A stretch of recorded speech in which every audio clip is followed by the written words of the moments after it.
Joining us now is Mayor Willie Brown. Mayor Brown, always nice to have you back on the program. It's been a while. Do you want to break some news here and throw your hat in the ring? Run for Congress next year? No way. I wouldn't even consider that as an outside possibility. I'm represented by the best congressperson there is, Nancy Pelosi, the Speaker of the House. I'm going to do everything I can to see that she gets reelected to that job, which means ringing doorbells across the nation to make sure that there's one more Democrat than Republican, and she keeps the gig. Hey, speaking of now Nancy Pelosi, who you've been so close to for so many years, Speaker of the House Pelosi, 81 years old, Senator Feinstein, 88 years old. They've both been in Congress for more than 30 years. At what point do you suggest to them, hey, let's move over for the next generation? Is that conversation come up? Never. As a matter of fact, you shouldn't be there unless you can do the job, no matter what age you may happen to be. You could be 28 and not able to do the job, or you could be 88 and do the job extremely well. What about Congresswoman Speier now? Are there some actual candidates that you know off the top of your head, because I know you're still in the game, very active, that could replace her, run next year? Oh, sure. There's a collection of people out there. You should know, by the way, that Jackie Speier was my seatmate in the halls of the legislature when I served as Speaker of the House. She was my seatmate, literally, and I had the best voting record ever because it was Jackie voting for both of us. So whatever person replaces Jackie, I hope they're equal, as she has been for more than 4 decades in holding public office. Of course, there are wonderful people. Kevin Mullins, who is in the legislature, David Canopy, who is a member of the Board of Supervisors down there, and Mr. Hill, who was the person that did all of the things that needed to be done as it relates to representation from that particular district.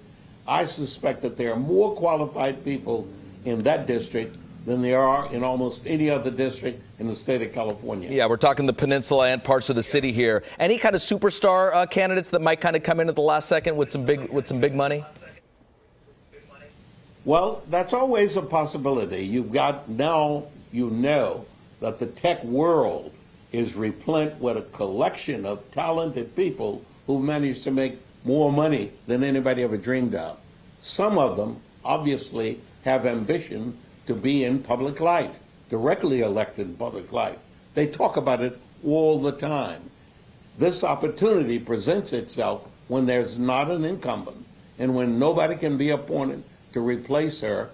If you're somebody from organizations like Facebook or Google or Salesforce or one of those people, you could very easily see how they could put together a campaign of reaching everybody through the social media process and become competitive without any electoral experience whatsoever. Mayor Brown, while I have you, I've wanted to call you several times in the last several months. I'm glad we're finally got you on right now. Just talking about the problems in San Francisco. If you were still mayor, what would you do? I'm talking about just the break-ins here. We just ran a story. We're getting about 70 reports per day in terms of break-ins last month in the city. What would you do? And what's Mayor Breed not doing? Well, I don't think Mayor Breed runs the police department.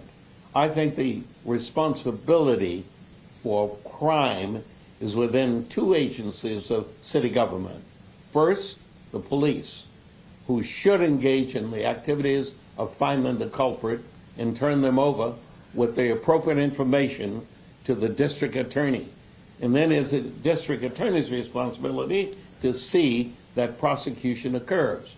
However, we live in a city where there's an attitude in some cases about not prosecuting people. State of California, by virtue of its own rules statewide, have said, slow down on prosecuting people for insignificant, non-violent offenses.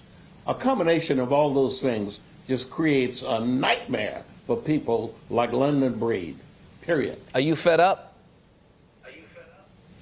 I am absolutely appalled at how incredibly indifferent it appears to be as it relates to government and all the bad things that are happening on the streets.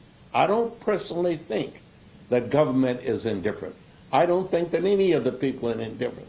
I think that they are just literally transfixed over all of the requirements that seems to be what goes on these days about crime, i.e., don't arrest them unless they have committed it 3 or 4 or 5 times, or do whatever you need to do to try to get them to do something other than engage in criminal activities. They were not trained appropriately. They were not raised appropriately. There are just so many things that one should not be burdened with in order to make sure that we live in a safe environment. And I'm sure Mayor Breed is doing her best to try to get that to be the attitude rather than permissiveness. It's frustrating for so many people in the city and even outside of the city. Final question now, reparations in San Francisco. Yesterday, as you know, Dr. Amos Brown and many other black leaders in the city proposed that San Francisco give away some big-time properties there, right there in the Fillmore, to a nonprofit black organization. Do you believe in reparations in San Francisco right now? Well, I think that we got to be very careful, because you never know what the real value may be, and you don't know what might be available that helps to mend the fences and somehow corrects what occurred so many years ago. You got to be really careful. I think, again, Mayor Breed and her operation is trying their best to do something about the issue. Mr. Brown, the head of the NAACP, is on that commission and on that body that's addressing the issue. Without reference to any specificity for one thing, I think we may very well need to get a redefinition of what we mean by reparations. And it may be, by the way, that you end up with that particular physical location becoming where much of what needs to be done can be housed, period.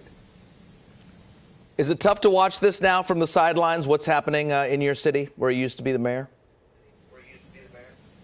Of course it's tough to watch it, particularly when I just can't pick up the telephone and order anybody to do anything anymore. You can still go to any restaurant, get any table you want.